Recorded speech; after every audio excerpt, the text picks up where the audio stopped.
We're delighted to have them here, and without further ado, I'd like to bring out the Vice President and Ashley Biden, who is the Executive Director of the Delaware Center for Justice.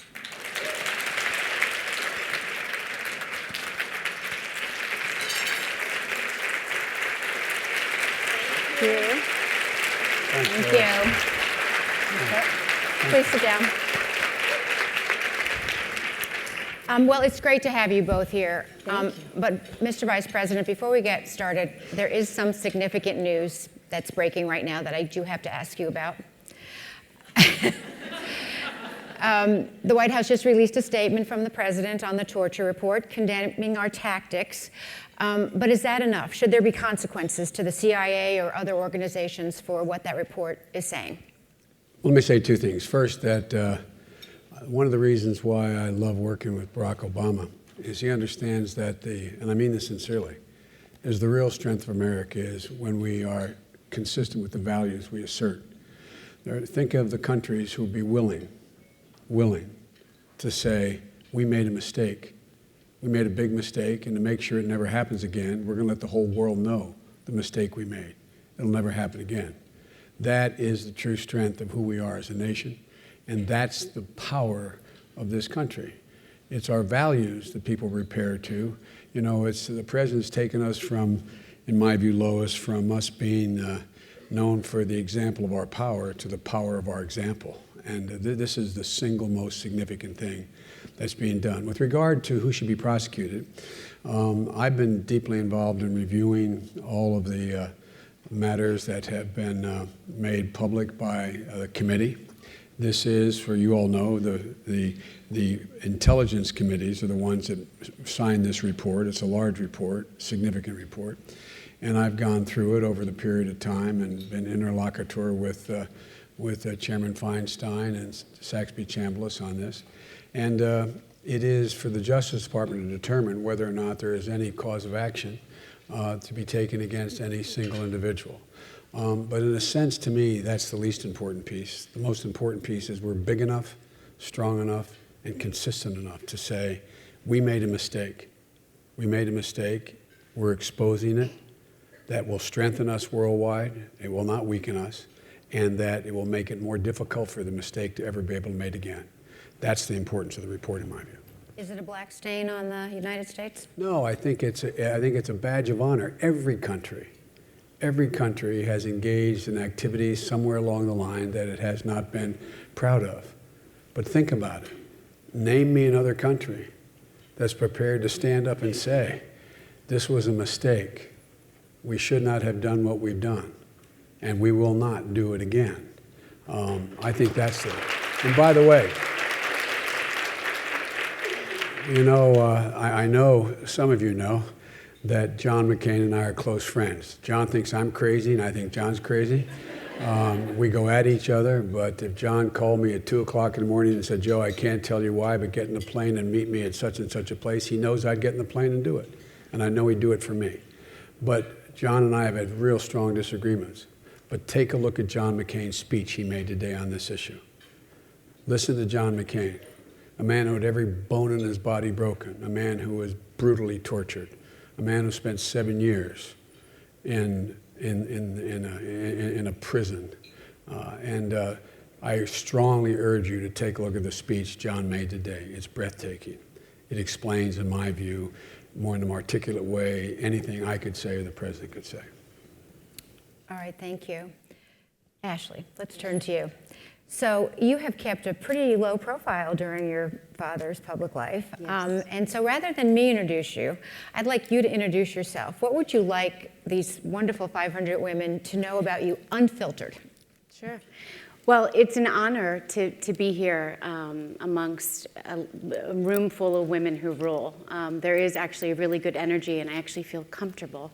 And in these type of things, I normally don't. But so just a little bit about my background. I grew up in Wilmington, Delaware, and had a fairly normal childhood. You know, Dad was home, took the train to and from DC every night. He was usually home for dinner, and if he wasn't home for dinner, he was home to, you know, say prayers and read a story in bed and say goodnight.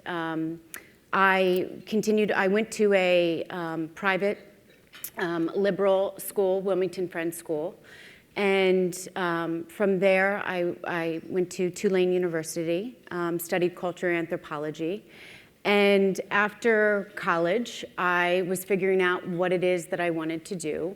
And so I came back and I actually worked as a waitress in a small pizza shop in Wilmington, Delaware for I think it was a few months, and while I was figuring out where I wanted to go. And I ended up going to Kensington in Philadelphia to a children's mental health clinic. And there I was a clinical support staff. I was there for about 4 years, decided I wanted to go get my master's in social work. I had always known I wanted to be a social worker. But from there, I got a job at West End Neighborhood House, which is a nonprofit in Wilmington, Delaware. Worked directly with youth in care, in foster care, as a case manager. Went to the state for 5 years and worked in juvenile detention centers and was the employment and education career liaison for the kids department. And then I got a great opportunity to become the Associate Executive Director of the Delaware Center for Justice. And we are a nonprofit agency that works, provides direct service programming, education, and advocacy for individuals who are impacted by the criminal justice system. Was associate for 2 years, and recently in the past 3 weeks became the executive director. Congratulations. Thank you. Yeah. That's great. All right, so you grew up in a house of boys, and you were raising boys. How different is it raising a girl, and did you notice a different standard? Did they get more breaks than you? Talk a little bit about. No. Give me a break. I got the break. Yeah. Well, you know, all of you have, not all of you, many of you have children, and boys and girls. And, you know, growing up's hard. Growing up's hard, especially the teen years, whether you're a boy or a girl. You worry about different aspects of what the kids are going through. But I didn't find it in any way fundamentally different. Raising Ashley, I was probably, the boys think I was more lenient. My wife thinks I was a little more strict. A little more lenient. I don't know. I thought I was equally, well, let me put it this way. The difference between my boys and Ashley, with boys, I always knew where the hell I stood. They just were flat out. They would tell you. You know what I mean? You knew. Didn't always know. It wasn't always positive. I always knew she loved me. Sometimes I wasn't sure how much she liked me. Like, Dad, don't kiss me after the game like that. Dad, don't cheer so loud. But the one thing about Ashley is she's like her mother. She has a backbone like a ramrod. I remember once I was thinking this, punishing you because you really misbehaved and sending you to your room and then feeling so damn guilty you weren't at the dinner table. I went up and said, okay, Ashley, come on down. She said, no, I'm not hungry. I'm not. I mean, you know, like that's in a nutshell the difference between raising the boys and Ashley. She had your I'm number. not hungry. Make me feel bad the whole night. Now, Ashley, you grew up in a fishbowl. And we had a recent incident here with Malia and Sasha and a blogger, and the poor kids were just standing up there making some faces. Did you relate to that at all? I mean, did it resonate? I mean, is it hard to grow up with everybody watching you? Yes. You know, I realize every day I am extremely grateful because I have two of the most wonderful parents. My mom and dad have been extremely supportive and so loving. And I truly, every morning I wake up and I, am grateful. So in that respect, I feel extremely privileged. I think the hardest thing for me was actually watching the media criticize my father, someone who I adore, and I feel like a lot of times they got it wrong, and so that was really difficult for me. It was really difficult to see that. Another piece that was a little difficult was, growing up, it was more kind of any achievement that I accomplished. Many people attribute it to the fact that I was, his daughter, and which I felt is extremely unfair, because I was taught by both of my parents to work hard, to be passionate about whatever I did. And I felt that I did that, and kind of got to where I am today because of hard work and passion and determination. So, it has its ups and its downs, but it also has. Did you feel like you had to work a little harder because everyone was watching and thinking that, you'd gotten it a special way? Yeah, I mean, yes, at times I did. And I used to feel like I had to kind of prove something, where, it's interesting. It was, I think your 20s is a time when you're figuring it out and, figuring what you want to do and who you are as a woman. And, I feel like 30s is the best decade. I love my 30s because I feel like I've owned it. I own who I am, and I don't feel like I have anything to prove, as long as I'm being the best possible version of myself and surrounding myself with people smarter and more passionate and loving, that I'm going to be okay. That's great. Mr. Vice President, you've had some very impressive women working for you over the years, and you've been very supportive of women. Starting with your sister, who ran your first campaign. Do women bring something special to these roles? I first of all, they bring a different perspective on a lot of issues, or a lot of circumstances. For example, for me, let me say it another way. All of you women have worked with men who have been in the same position you've held, or some who have had positions where you were their superiors. You can all tell immediately whether or not that man really respects you or not. You don't have to tell me that, but I know you know. And in almost every instance you take a look, that man who really respects you and truly believes you're an equal, you take a look and you'll find he had a smart, strong mother.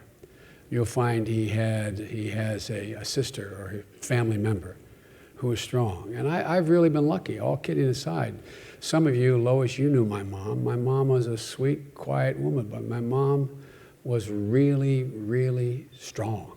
And my sister is, I joke, but she's my best friend in my life.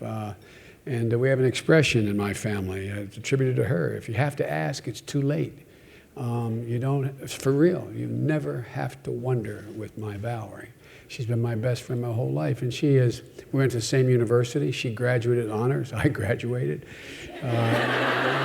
For real.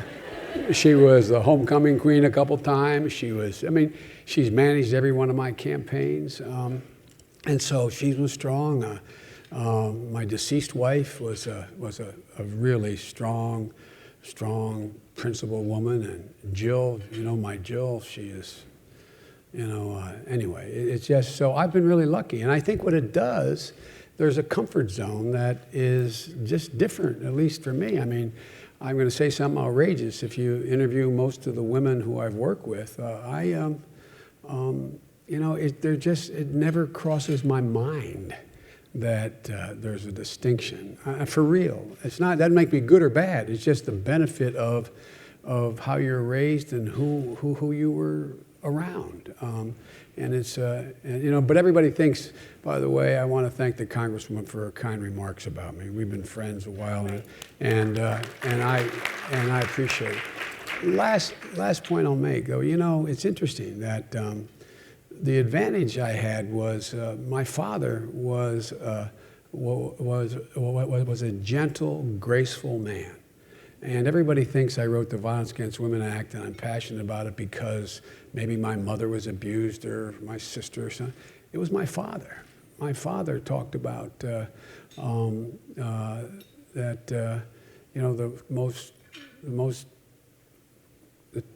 cardinal sin was the abuse of power. The abuse of power, whatever that power was, financial power, economic power, political power. But the worst of all was raising your hand to a child or a woman. So my father was one of those guys who just, I've never saw once in my life, in my household, my mother or my father, where anybody was treated anything other than with dignity. And so it just made it a lot easier. I had a great advantage. All right, Ashley, let's make a little news here. So, so if your father were to ask you right now, and these 500 people weren't here, okay, and he were to say to you, should I run for president, what would you say to him? I think my father would make an incredible president. I think that I really do. I don't think that's the whole answer. Yeah, I do. I think that he is a brilliant negotiator. I think that he's able to see both sides of an issue and to come up with and understand both sides of an issue. I think my father understands the human condition. He has a deep sense of empathy, always has. And I think the thing that a true leader is, and this kind of embodies who my father is somebody who speaks their mind, speaks the truth, even when it's not popular. And my father has always done that. My father is a man of integrity, honesty, and he has incredible passion. So I think he would be an absolutely incredible president. And should he run? You know, I think that's going to be a family discussion. Selfishly, I would love to get to work with my father and maybe start Biden's United. So you're not overly keen on the idea at this point in his life? Well, I think it's a family discussion. I mean, I think he would be absolutely fantastic. I think, it would be nice to maybe have a beach house. Maybe to have some downtime would be wonderful. Get off the Acela. Yeah, but I guess we'll see. So what about you? Are you going to do it? What would you say if I asked you right now? Well, I tell you, I honest to God, I haven't made up my mind, and I will do that. I don't see any sense of urgency in making that decision, quite frankly. Everything I would do to run for president is what I should be doing to be the best vice president and help this administration I can do.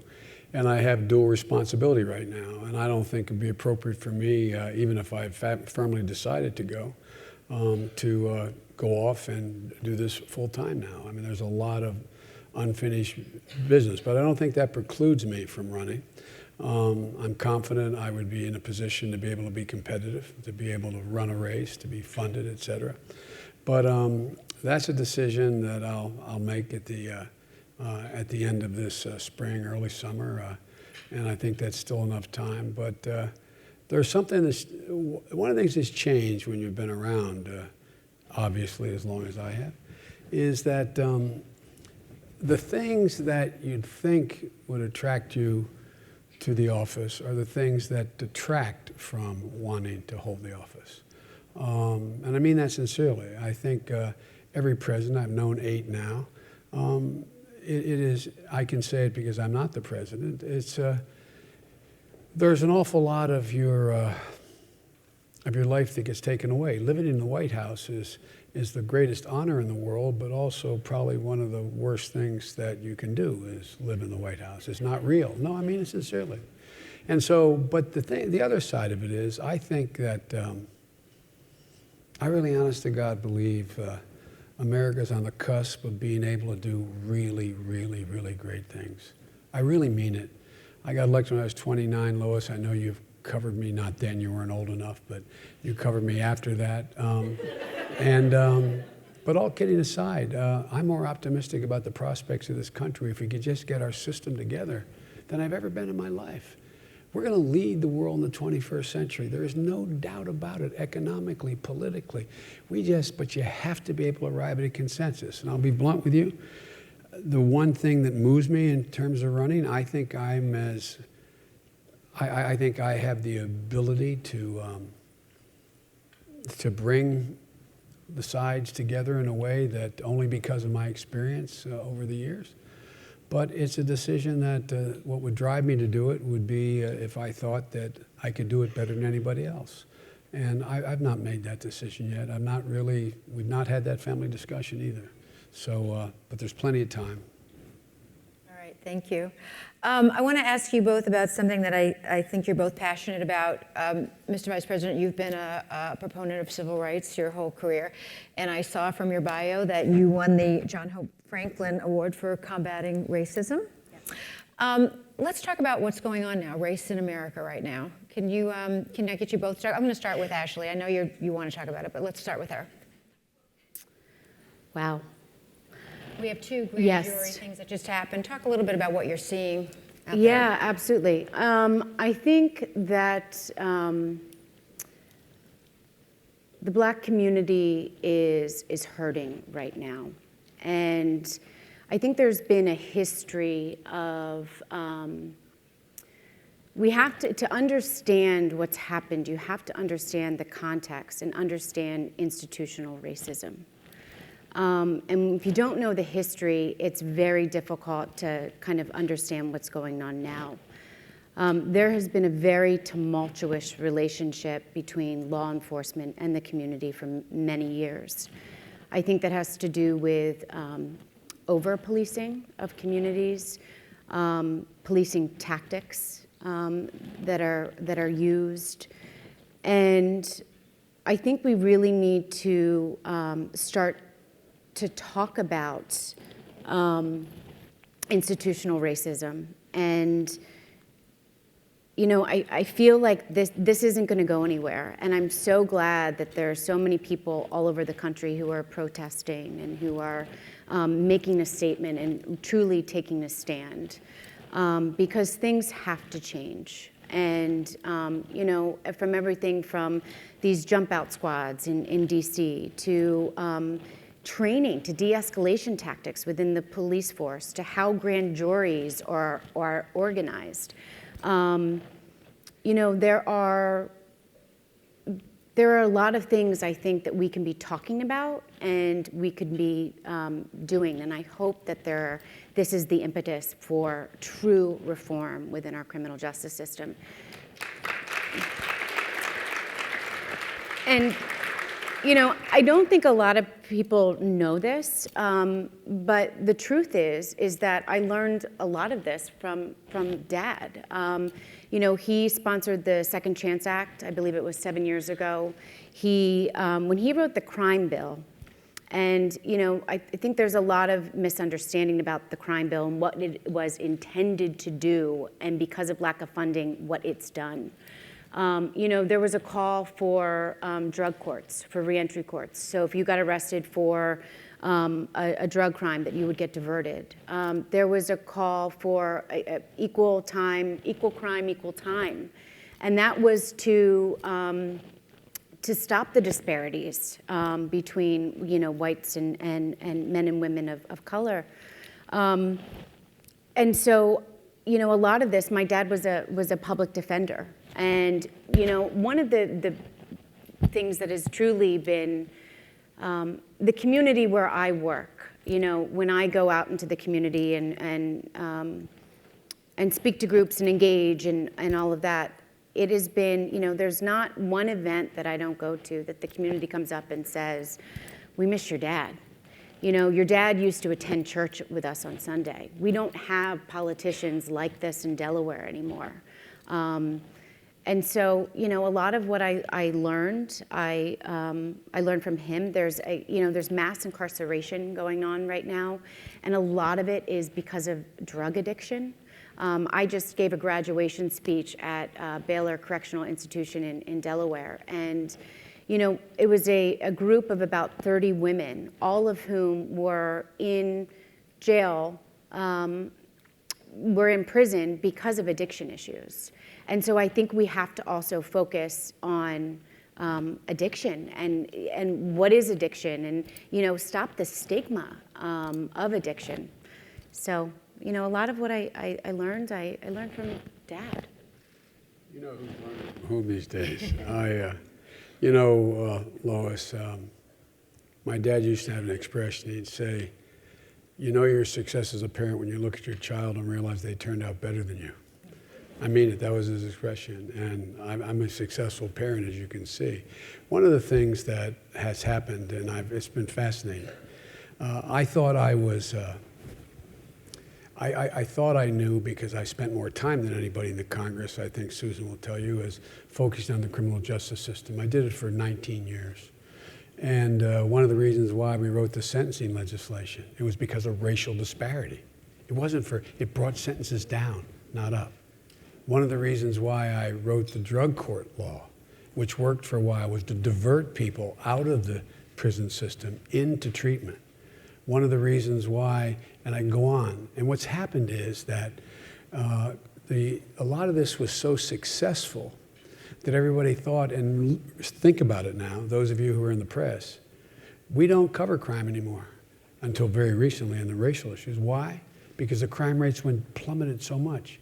If you look in every congressional district, in every race, and you know this better than anybody, it ranks number 7 or 8 in terms of the issues that are in that community. So we walked away from it. You know, we've cut 87% of the funding for cops. You say, well, that's good because cops are bad The truth is, the only reason why we needed so many more cops was when we wrote the law, it said there'd be community policing. Community policing takes significantly more resources. People getting out of their cars, knowing the people, they don't do that anymore. The drug courts aren't using. The states have, think of what the states have done in terms of privatizing law enforcement. They've turned their prison systems over to private contractors. You go in some of your states that you're from, you get a traffic ticket, you pay the ticket and a 20% on top of that because it's a private institution, that a private contractor. We privatize the justice system so many places. The states have radically cut funding for treatment for all of these issues. And so part of it is not reinventing the wheel, it's going back to what we thought we were working toward. But the thing, and I'll conclude with this, I really mean this. When I go home, I call Ashley and ask her opinion because she's still on the street. She's got her master's degree from Penn. She's done this stuff, and she's done it her career. And she understands more than I do about how young people are looking at crime now. How we're almost back to where it was without the epidemic of crime, back to where it was when I started writing the crime bill in the first place. We have inequity again in the system. We're putting people in jail instead of transiting them into a drug court and into treatment. And it all gets down to resources. But the thing that's new to me that I didn't understand, and I really mean it, my son's the Attorney General as well. I mean, you know, my son's if you read that article on Cy Vance on Sunday's Times, if you notice, the only other place they quoted was Delaware. My son has instituted a provision where we've known, when Arlen Specter and I wrote the Career Criminal Act, we know that 7% of the people commit over 70% of the crimes. So instead of focus on low-level crimes, we should be focusing on them. Police departments aren't doing that now. And you know, the other thing too is the young men and women that I work with, we do many programs in juvenile detention facilities. And they have so much promise. All they want is opportunity. And in many of the communities, there's a lack of resources. These kids are living in poverty. And our education system is broken. The public school system, you know, they're not able to have an equal shot. And so, you know, I was just with the other day one of our young students who committed first-degree robbery, and you wouldn't believe it. You look at him and he, you know, just has this really cute face and his quiet demeanor and, you know, a quiet voice. And, you know, we were talking about what's going on, and he said, you know, I had to provide food for my family. I have 3 sisters. And so I think we need to also start to talk about poverty and, you know, the effects of poverty and our education system. I done good, didn't I? Huh? that proud dad there. All right, well, we're running out of time here, so I want to ask you a question, swinging back to fathers and daughters. How important is the father's role in helping girls become self-confident and brave? I think it's important. However, I do believe that if you don't have a father figure, that if there are other women in your life, if there's somebody in your life that believes in you, that can empower you, or to help you see that you're worth it, I think that is can be enough at times, because there are many people that maybe don't have. I have been fortunate to have an amazing father, and I married a man that has a lot of the same qualities as my father. He's an incredible man. He's a doctor, a surgeon in Philadelphia. And so he's a lot of the same qualities as Dad, and they actually, it's kind of bizarre, have like the same weird, like the other day, so I'll just tell a very brief, I don't even know if but so there, Dad used to always bring home these, he'd go to conferences and he'd bring home planners, and they would not be the most attractive planners, but he'd always be like, look what I got, do you want a new planner? And the other day, my husband did that to me. He's like, honey, I went to a conference, look at this planner. And it goes from that to also, my husband drinks this muscle milk in the morning. It's like chocolate muscle milk, and Dad does this chocolate thing. And my husband eats a banana. He has his chocolate milk and a banana.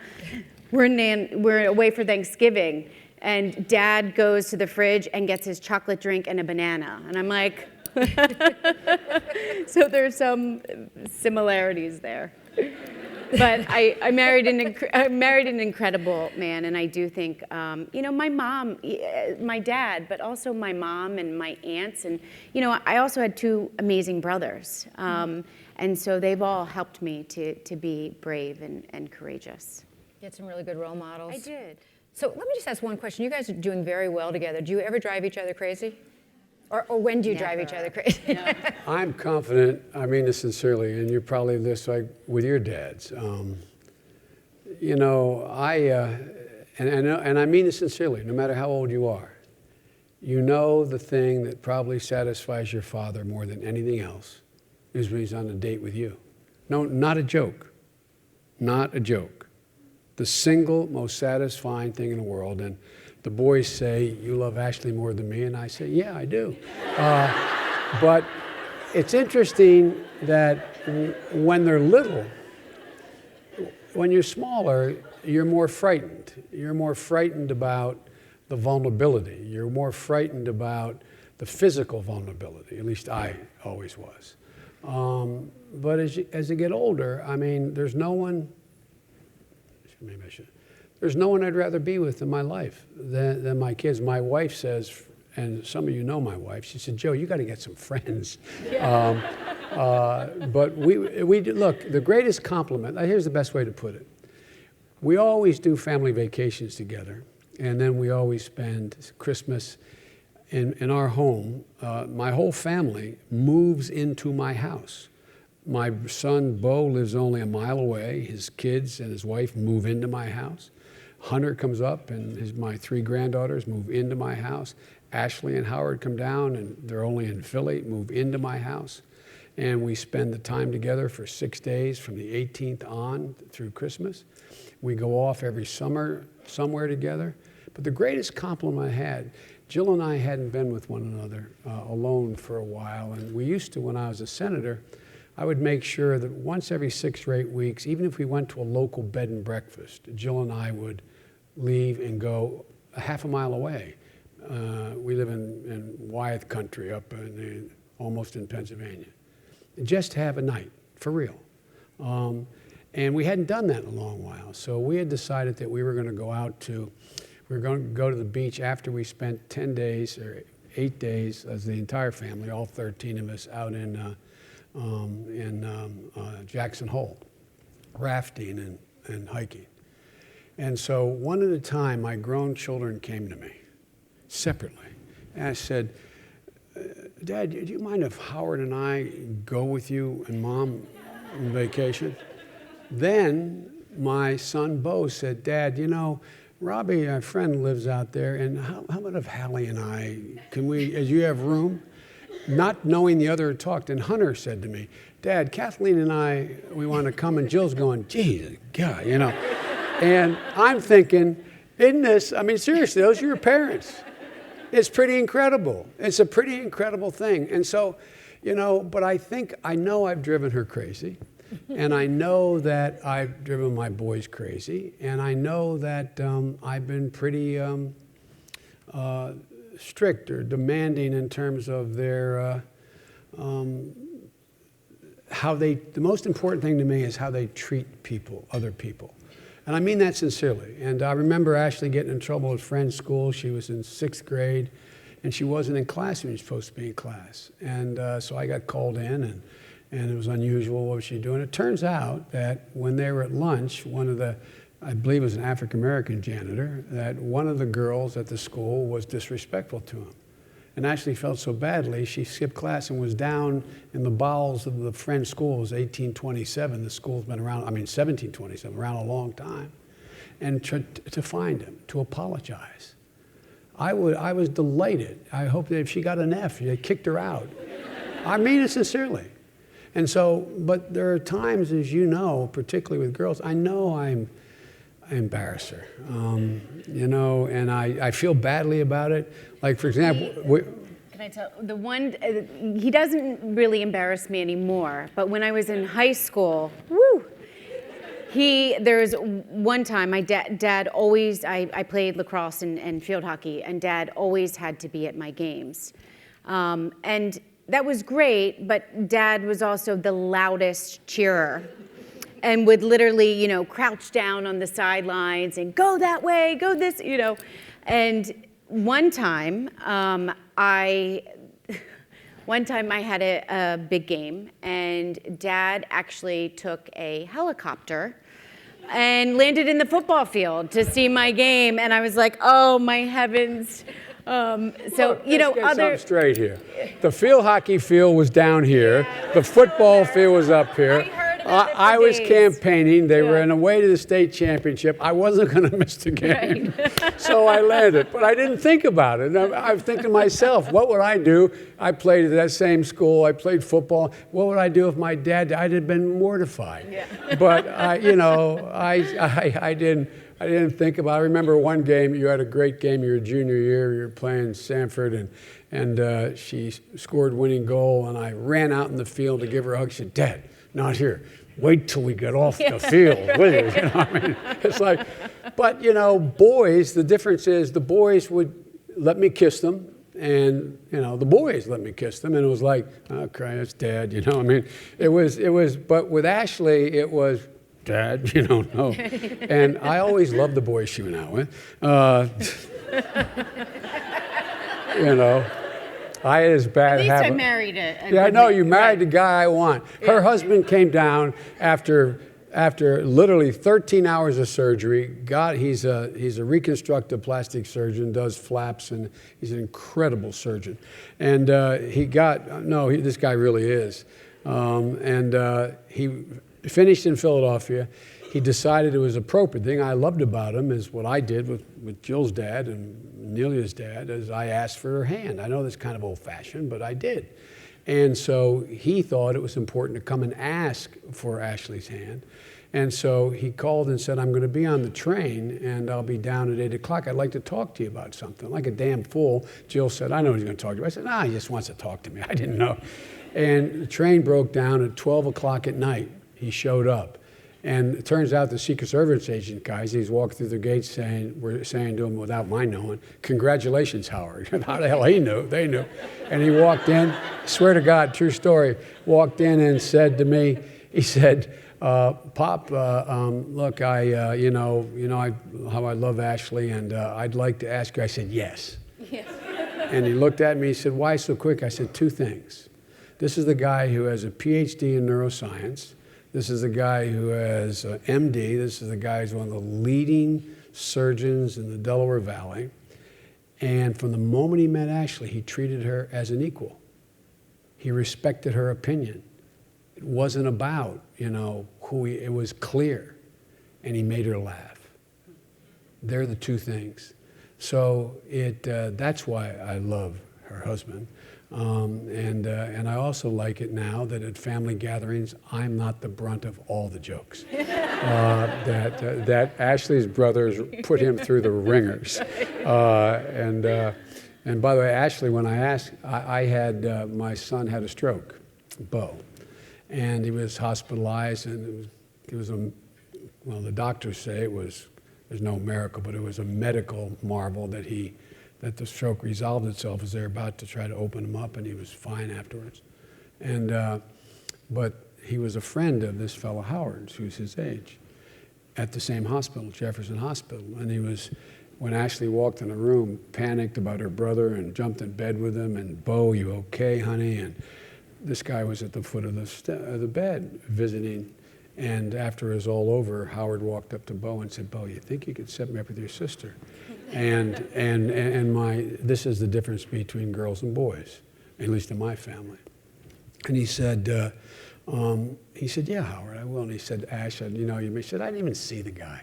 And he said, well, do me a favor. He said, no, Bo, I'm not going to go out on a blind date. I'm not going to do that at all. He said, as a favor, please, for me, do this. Okay, all right. When I said, what'd you think? She said, it's all right. It was all right. And instead of, if she asked my sons, would they go out with somebody? They would say, sure, Ash, you want me to. I mean, it's just the difference, man. Harder, just a lot harder. A lot harder. I used to say to Ashley when she was a little girl all the way through her 20s, and by the way, those of you who raised girls and boys, I don't care what the family is, I don't care how good a parent you are, I don't care how bad a parent you are. It's just hard. There's just tough times. There are tough times that happen in every one of your families, everybody's extended family. But the interesting thing is that with this family, with Ashley, whenever she'd go through, I'd look at her, and she's heard me say this 100 times. Say, Ashley, I have no doubt, and I used to use this exact phrase, by the time you're 30, you will be a well-adjusted, happy, successful woman. The only question I have is how much pain you're going to cause me and you between now and then. And guess what? She got married almost on her 30th birthday for the first time. So, so you guys go home and thank your fathers.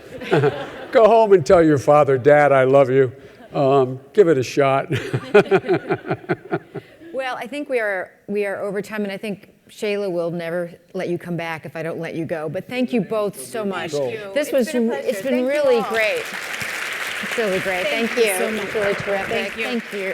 That was really fun. It was really